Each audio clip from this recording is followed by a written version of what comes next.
My name is Huachuan. I'm an associate professor of education in the School of Education.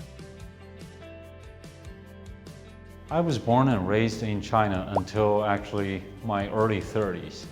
I got my first and second degree on language education in China.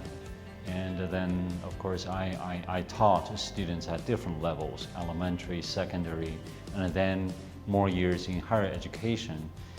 So while I was teaching in college, I heard about a doctoral program in America, which was in Pennsylvania.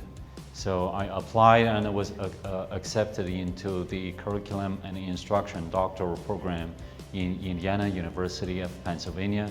So then I spent 5 years working on my doctoral degree, and so upon receiving the olive branch, a job offer from Newman University, me and my family moved here in Wichita. I would say most Chinese people are pretty much family-oriented. So that's why in our culture, we respect the seniors, we listen to our parents, our grandparents, and also family reunions on certain festivals are really important for us. Being friendly to all the people. To quote Confucius, just be kind to anyone, or be benevolent to anyone. Yeah. And there's also a saying in China, peace or harmony is the most precious. Food, yes. Yeah, so food is, of course, is a huge part of a culture to any ethnic groups, I would say, or to any country. And there's just a huge variety of food in China. And of course, there are vast regional differences with their own uniqueness and characteristics. And even though I'm living here, I love Chinese food and we cook Chinese food. Yeah. And it would be a very good experience if we get to try some authentic Chinese food here in certain restaurants, which is a hard thing to do usually. Yeah. Being humble or being honest.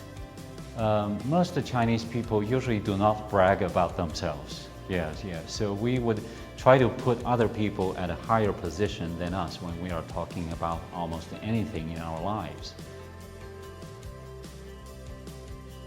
Be ready to learn about other ethnic groups' culture. Be open-minded so you can have smooth or better experiences working or interacting with these people, whether these people you are dealing with them on a daily basis or just strangers who may encounter just once. And also try to keep if it is your first language of your parents at least, try to keep your legacy language alive. Of course, if you could grow or develop it, that would be great because language is really the carrier of culture. I also want to encourage our students who share a similar background just to be culturally sensitive. It might be similar to the first point.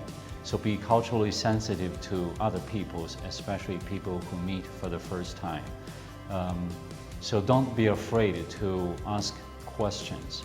Well, these questions had better be caring and thoughtful. So because we don't know and we want to know them better so that we can develop our relationship on to a better extent.